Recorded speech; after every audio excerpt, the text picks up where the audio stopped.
Bonsoir à tout le monde. Bienvenue à une rencontre avec Pasteur Marie-Noël.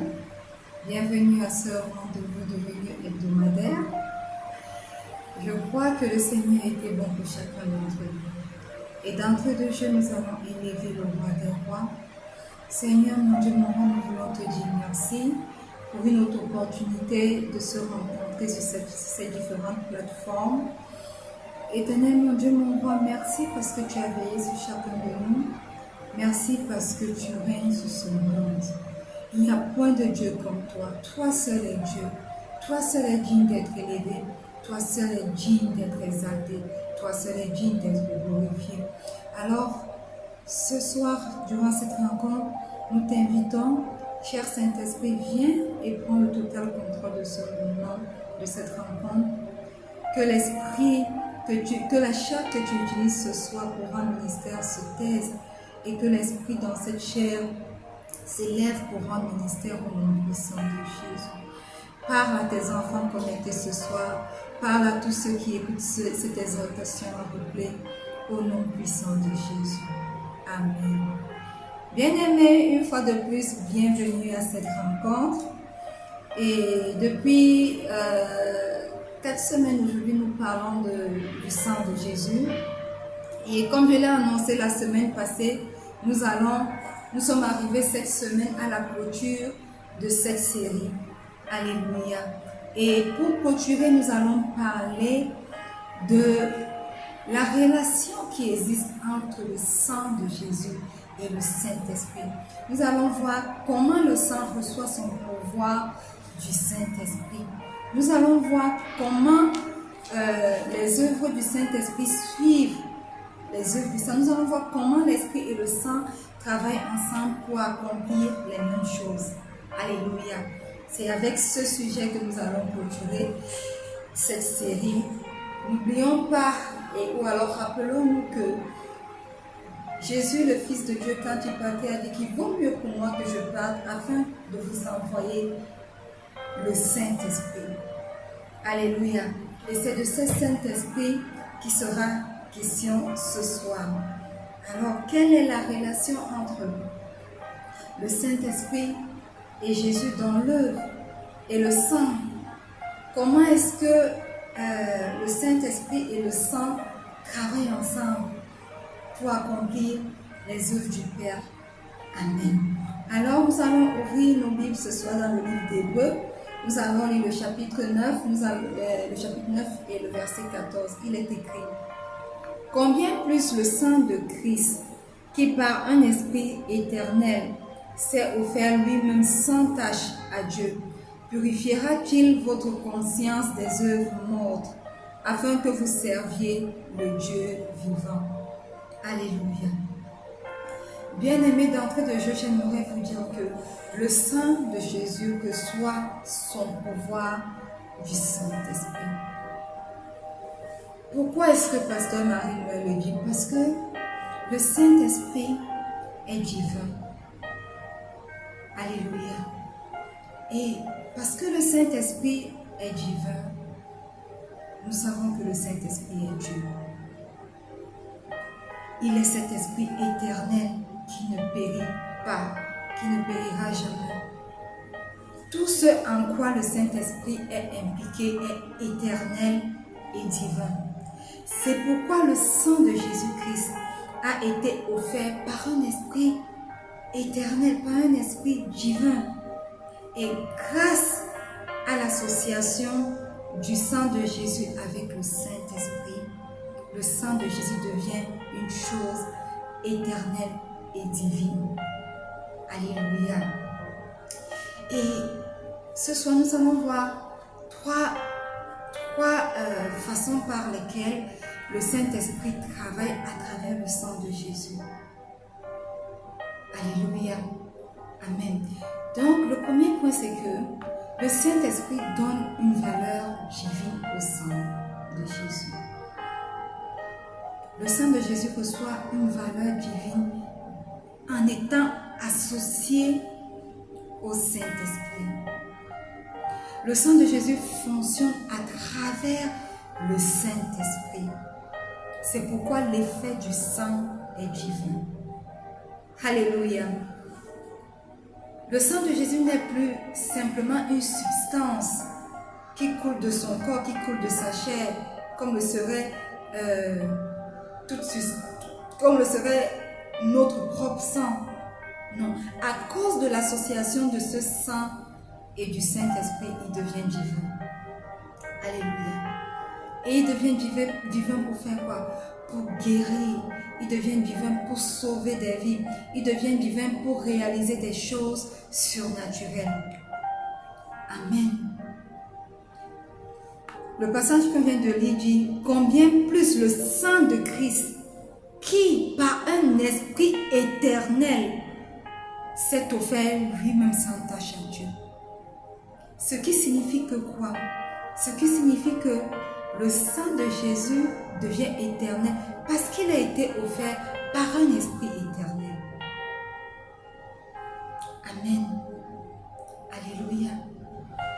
Le deuxième point ce soir, c'est que le Saint-Esprit, qui est l'Esprit éternel, qui est cet Esprit divin, donne la valeur éternelle au sang de Jésus. Alléluia. Le sang de Jésus bénéficie d'un caractère et d'une valeur éternelle parce qu'il est associé au Saint-Esprit. Si le sang de Jésus n'était pas associé au Saint-Esprit, il deviendrait un sang quelconque. Mais il reste éternel. Jusqu'aujourd'hui, il n'a pas été périmé. Jusqu'aujourd'hui, il n'a pas été putrifié. Jusqu'aujourd'hui, il ne s'est pas décomposé à cause de son association avec le Saint-Esprit, qui lui donne un caractère non seulement divin, mais éternel. Voilà pourquoi même après 2000 ans, nous parlons du sang de Jésus et il continue à réagir comme s'il venait simplement de couler sur la croix. Quand nous tuons, nous égorgeons un coq, par exemple, la plupart du temps ici en Afrique, on creuse un trou et puis on égorge et on presse le cou pour que le sang sorte par la veine. Quand nous repassons par ce trou, un jour plus tard, il a perdu sa couleur, il a perdu de son sens. En fait, il commence à sentir, il se décompose totalement. Le sang de Jésus n'a jamais connu la putréfaction. Il ne s'est jamais décomposé. Pourquoi? À cause de son association avec le Saint-Esprit qui lui confère un caractère éternel. Alléluia. La puissance du Saint-Esprit est éternelle, n'est-ce pas? Depuis le commencement, le Saint-Esprit est là. Il est décrit comme le commencement et la fin de toutes choses. Ça veut dire qu'il n'a pas de fin. Et s'il est associé au sang de Jésus, alors ce sang également devient éternel. Comment le sang reçoit son pouvoir par le Saint-Esprit? C'est de ça qu'il s'agit ce soir. Alléluia. Lisons Hébreux 9, le verset 12. Il est écrit: Et il est entré une fois pour toutes dans le lieu très saint, non avec le sang des boucs et des veaux, mais avec son propre sang, ayant obtenu une rédemption éternelle. Hébreux 10, le verset 14 dit: Car par une seule offrande, il a amené à la perfection pour toujours, pas pour un moment, pour toujours, ceux qui sont sanctifiés. Alléluia. Ce qui signifie que quoi? Ce qui signifie que le sang de Jésus nous permet d'avoir une rédemption éternelle. Pourquoi? Parce qu'elle est associée à un esprit éternel. Alléluia. Amen. Sans le Saint-Esprit, nous ne sommes rien, n'est-ce pas? Sans le Saint-Esprit, rien n'est possible pour nous en tant que chrétiens, n'est-ce pas? Sans le Saint-Esprit également, le sang qui a été versé sur la croix de Golgotha n'aurait pas son caractère divin ni éternel. Amen. Le troisième point, c'est que le Saint-Esprit a permis l'effusion du sang de Jésus. Rappelons-nous que le Saint-Esprit est cette puissance de Dieu. Vous souvenez-vous quand le Seigneur Jésus est parti, il a dit qu'il vaut mieux pour moi que je parte afin que je puisse vous envoyer celui qui sera votre aide, celui qui sera votre soutien, celui qui sera votre réconfort. Nulle autre personne décrit ainsi que le Saint-Esprit. Donc le Saint-Esprit est celui qui, lorsque Jésus traversait les souffrances pour enfin aller à la croix et donner sa vie, a soutenu Jésus. Cette puissance-là, c'est le Saint-Esprit qui a soutenu Jésus.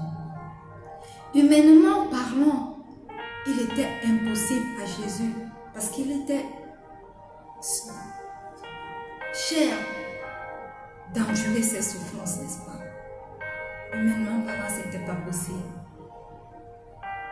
Si nous retournons sur nos anciens messages, quand j'ai parlé du sang de Jésus, une fois, j'ai parlé de combien de fois ce sang a été versé. J'ai décrit les outils qui étaient utilisés pour donner la mort à Jésus. Et nous nous rendons compte, si nous rentrons dans ces enseignements, nous allons nous rendre compte que, humainement parlant, ce n'était pas possible de tenir. Mais si Jésus a tenu, c'est uniquement à cause de cette puissance qui n'est nulle autre que le Saint-Esprit, qui l'a fortifié, qui lui a donné de supporter, d'endurer la douleur, l'humiliation, la torture. Souvenez-vous que Jésus était le Fils de Dieu. Il a performé de grands miracles sur la terre. Il aurait même pu performer encore de grands miracles pendant qu'il était conduit à la croix de Golgotha, comme un bœuf pour être mis à la mort, à la croix pour nous. Il aurait pu invoquer des myriades d'anges pour venir le secourir. Il aurait pu choisir de ne pas mourir de cette mort-là. Mais le Saint-Esprit en lui, qui connaissait le plan parfait de Dieu, l'a soutenu afin que, humainement parlant, il puisse supporter toutes les douleurs jusqu'à ce que son sang soit versé sur la croix de Golgotha. Sans le Saint-Esprit, bien-aimé, l'effusion de sang du Seigneur Jésus n'aurait jamais eu. Jamais. S'il a survécu à la provocation, à l'humiliation, aux tentations extrêmes, c'est uniquement à cause de cette puissance éternelle qu'est le Saint-Esprit. Amen. Alors, comment est-ce que le sang reçoit son pouvoir par le Saint-Esprit? Le Saint-Esprit donne une valeur divine au sang de Jésus. Le Saint-Esprit, qui est éternel, donne une valeur éternelle au sang de Jésus. Et enfin, le Saint-Esprit est celui-là même qui a permis l'effusion du sang de Jésus. Donc, voyez-vous, bien-aimés, il est très difficile de parler du sang de Jésus sans le Saint-Esprit. Il est difficile de séparer le sang de Jésus du Saint-Esprit. C'est mis ensemble qu'ils travaillent pour accomplir les mêmes choses. Alléluia. Nous allons d'ailleurs remarquer à travers les versets que nous allons lire maintenant que le sang de Jésus accomplit des choses que le Saint-Esprit également accomplit. Ce qui signifie que quoi? Ce qui signifie que les deux travaillent ensemble. Les deux sont totalement unis dans le travail spirituel qu'ils font. Amen. Si nous ouvrons nos Bibles dans 1 Jean, le chapitre 5, le verset 8, nous allons nous rendre compte, lisons, Car il y en a trois qui rendent témoignage. L'esprit, l'eau et le sang. Et les trois sont d'accord. Le sang et l'esprit sont tous deux en accord et sont unis dans l'œuvre qu'ils accomplissent sur cette terre. Alléluia. Bienvenue à tous ceux qui se connectent. Bienvenue, bienvenue, bienvenue.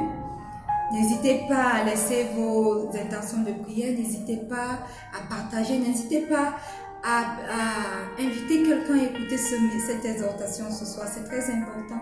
Si nous sommes chrétiens, nous devons connaître que le sang de Jésus, de l'agneau et le Saint-Esprit ne sont pas du tout dissociés. Ils sont ensemble pour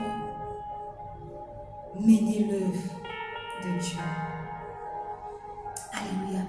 Lisons dans Jean 6, le verset 54. Il est écrit: celui qui mange ma chair et qui boit mon sang a la vie éternelle, et je le ressusciterai au dernier jour. Dans Jean 6, verset 63, il est écrit: c'est l'esprit qui vivifie, la chair ne sert de rien. Les paroles que je vous ai dites sont esprit et vie. L'esprit et le sang donnent tous deux la vie. Si vous mangez de ma chair et buvez de mon sang, celui qui le fait a la vie éternelle. Et le deuxième verset, l'esprit qui vivifie. La chair ne sert de rien. Les paroles que je vous dis sont esprit et vie. Donc, en même temps que la chair, le sang donne la vie, le Saint-Esprit également donne la vie. Donc, nous nous rendons compte que les deux sont unis. Les deux sont unis. On ne peut pas dissocier le sang du Saint-Esprit. Et lisons encore Éphésiens 2, le verset 13. Il est écrit: mais maintenant en Jésus-Christ, vous qui étiez jadis éloignés, vous avez été rapprochés par le sang de Jésus. Le sang de Jésus nous rapproche de Dieu. Éphésiens 2, le verset 18. Je lis dans la version d'Abyss. Il est écrit: car par lui nous avons les uns et les autres accès auprès du Père par un même esprit.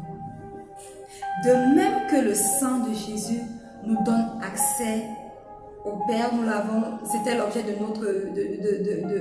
l'exhortation de la semaine passée. De même aussi, le Saint-Esprit donne accès au Père. Donc, l'Esprit et le sang nous rapprochent tous de Dieu. Et Hébreux 10, le verset 29 dit: de quel pire châtiment pensez-vous que sera jugé digne celui qui aura foulé aux pieds le Fils de Dieu, qui aura tenu pour profane le sang de l'alliance, par lequel il a été sanctifié, et qui aura outragé l'Esprit de la grâce. Nous savons déjà tous que mépriser le Saint-Esprit est un blasphème, est un péché qui ne reçoit pas le pardon de Dieu. Mais nous lisons également que celui qui aura tenu pour profane le sang de l'alliance, par quel pire châtiment pensez-vous qu'il sera jugé? C'est la Bible qui le demande. Mépriser l'esprit et mépriser le sang sont considérés comme une seule et même chose. Question pour nous de comprendre que lorsque nous parlons du sang de Jésus, alors nous parlons immédiatement également du Saint-Esprit. Parce que les deux sont indissociables. Les deux travaillent ensemble pour atteindre un but commun. Alléluia. Amen. Amen. Je ne sais pas si quelqu'un est béni jusque-là. Nous clôturons aujourd'hui. Dans quelques minutes, nous allons finir avec cette série. Je vais vous inviter à aller réécouter le premier message, le deuxième, le troisième et ensuite le quatrième et le dernier aujourd'hui. Réécoutez et vous verrez comment vous serez éclairé sur comment nous pouvons utiliser le sang de Jésus. Et si ce que le sang de Jésus fait dans nos vies en tant qu'enfants de Dieu. Alléluia. Amen. Donc, le sang de Jésus et le Saint-Esprit travaillent, sont unis d'un commun accord pour travailler ensemble. Et pourquoi le travail du Saint-Esprit suit le travail du sang? Nous allons nous rendre compte que d'abord, il a fallu que l'agneau soit crucifié, que son sang coule. Qui est cette effusion de sang-là? Pour qu'après quelques semaines, le Saint-Esprit vienne. Dans Acte 1:8. Mais vous recevrez une puissance. Le Saint-Esprit survenant sur vous et vous serez mes témoins à Jérusalem. Alléluia.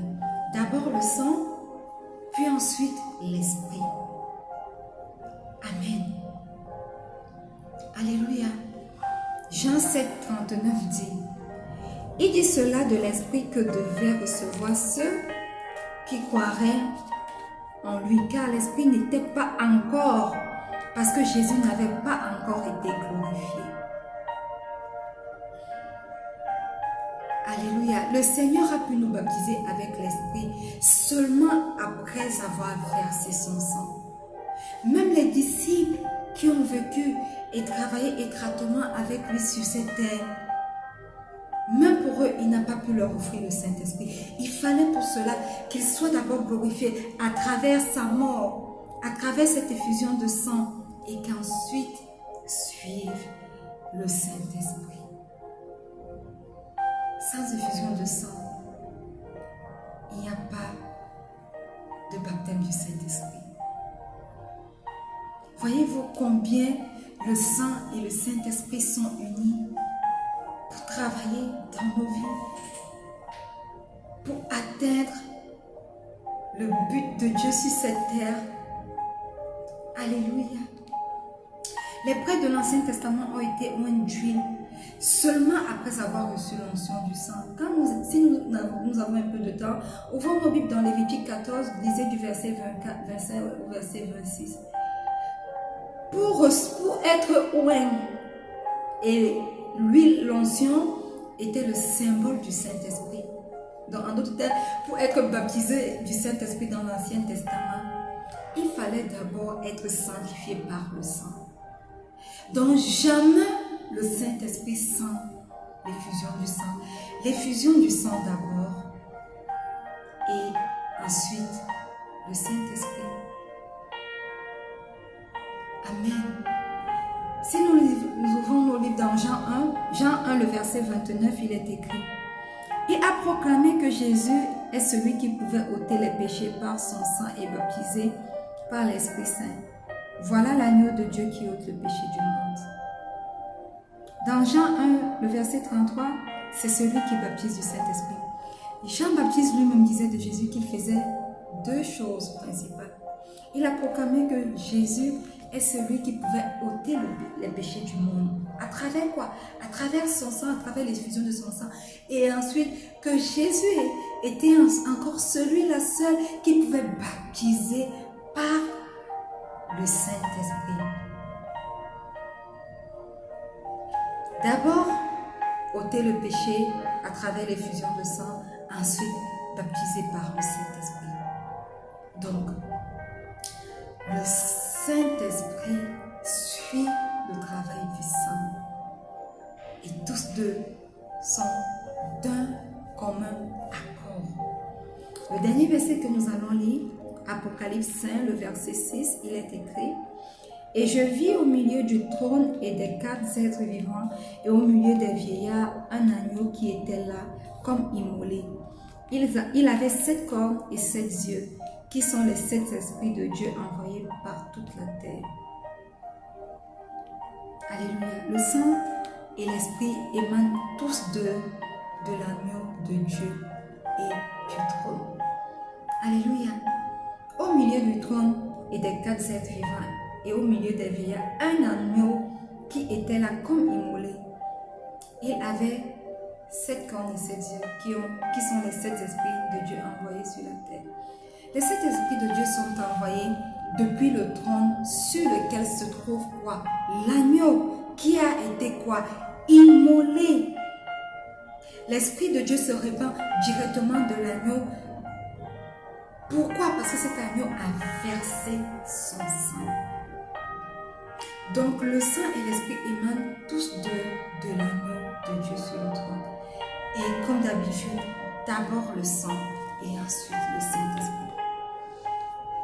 Donc bien aimés, chaque fois que nous parlons du sang de Jésus, sachons tout de suite que le Saint-Esprit est en œuvre. Chaque fois que nous parlons du Saint-Esprit, sachons tout de suite que le sang de Jésus est suivi de près par le Saint-Esprit. Jamais l'un sans l'autre. Les deux sont extrêmement liés. Alors, aujourd'hui, nous parlons de la puissance du Saint-Esprit dans nos églises respectives. Nous parlons de la puissance du sang et on a l'impression que tous deux sont deux puissances différentes, qu'ils agissent chacun dans sa sphère bien définie à elle. C'est totalement faux. Le sang et le Saint-Esprit émanent du Seigneur Jésus-Christ et agissent d'un commun accord. Alléluia. Donc chaque fois que nous parlons de la puissance du sang de Jésus, sachons que derrière se trouve, ou alors sachons que nous parlons également de la puissance du Saint-Esprit. Toutes les œuvres qui sont citées dans la Bible, qui ont été dirigées par le Saint-Esprit, l'ont également été par le sang de Jésus. Donc les deux sont un, ils sont indissociables. Alléluia. Nous sommes arrivés au terme de l'exhortation de ce jour et au thème de notre série, la puissance du sang de Jésus. J'espère que vous avez été bénis. Et comme j'ai commencé avec cette série, je vous l'ai dit, j'enseignais et j'enseigne de ce livre, Le sang de Jésus, puissance du sang de Jésus, de mon père spirituel, l'évêque d'Akewat Mills. C'est de ce livre que je me suis inspirée pour faire 5 semaines d'exhortation sur le sang de Jésus. Alors si vous voulez la voir électroniquement ou alors physiquement, vous pouvez me laisser un message et je vais vous diriger à travers le monde. Je vais vous diriger vers une église où vous pouvez la voir. Alléluia. Afin que vous puissiez également lire et être bénis. Amen. J'espère que le Seigneur Jésus ou alors le Saint-Esprit, durant toute cette série, vous a touché particulièrement et qu'à travers son toucher, quelque chose a changé dans vos vies. Alléluia. Maintenant, si vous êtes là, vous êtes connecté, ou alors vous écoutez ce message en replay, quelle que soit la plateforme où vous êtes en train de nous suivre, et que vous ne connaissez pas vraiment qui est le Seigneur Jésus, vous n'avez pas encore reçu son sang, son effusion de sang pour vous laver, pour purifier de vos péchés, j'aimerais simplement faire cette prière pour vous. Répétez simplement cette prière après moi. Dites, Seigneur Jésus, je viens à toi tel que je suis. Je reconnais mes péchés et je reconnais ce soir que ton sang a coulé sur la croix de Golgotha pour mes péchés. Précieux sang de Jésus, coule sur mon corps, sur mon âme, sur mon esprit et purifie-moi au nom puissant de Jésus. Je reconnais ce soir que le Seigneur Jésus est mon Seigneur et mon Sauveur personnel. Et je prends l'engagement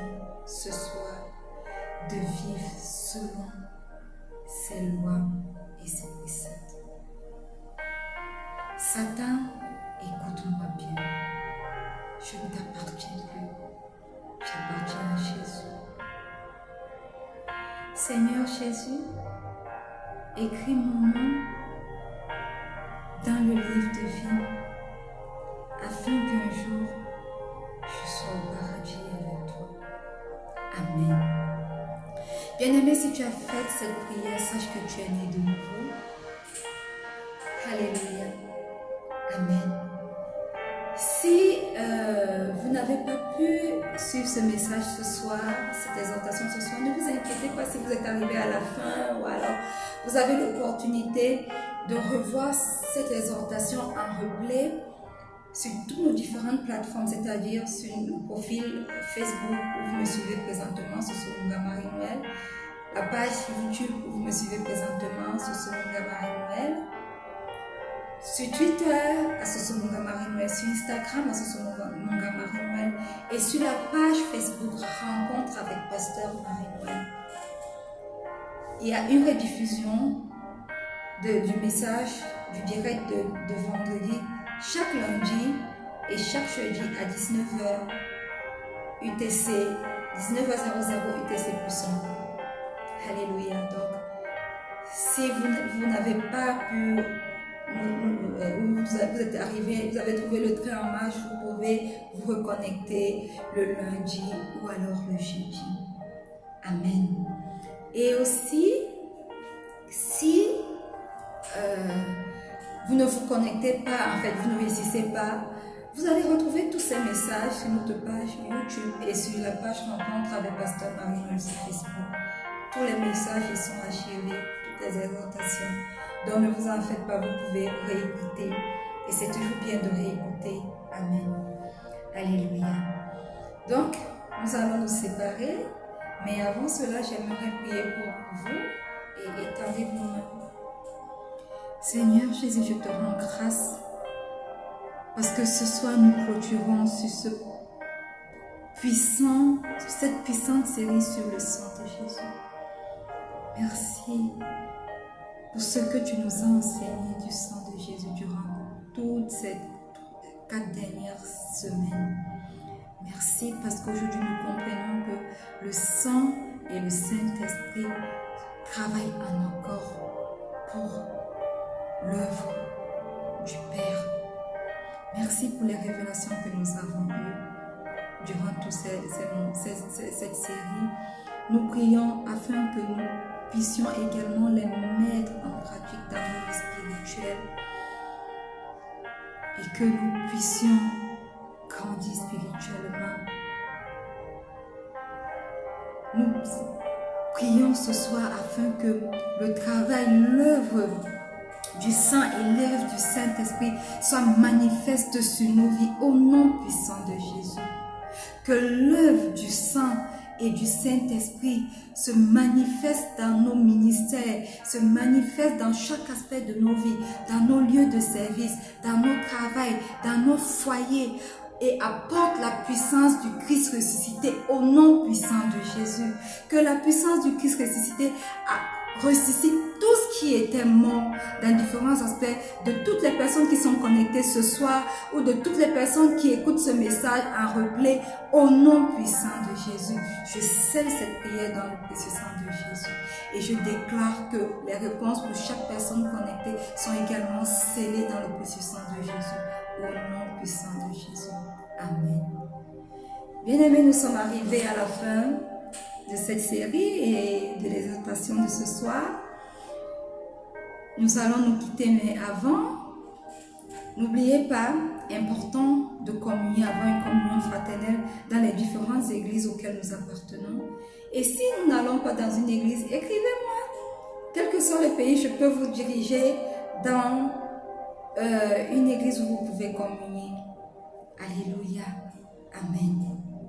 Et ayons le temps de rencontre avec Dieu systématiquement chaque jour.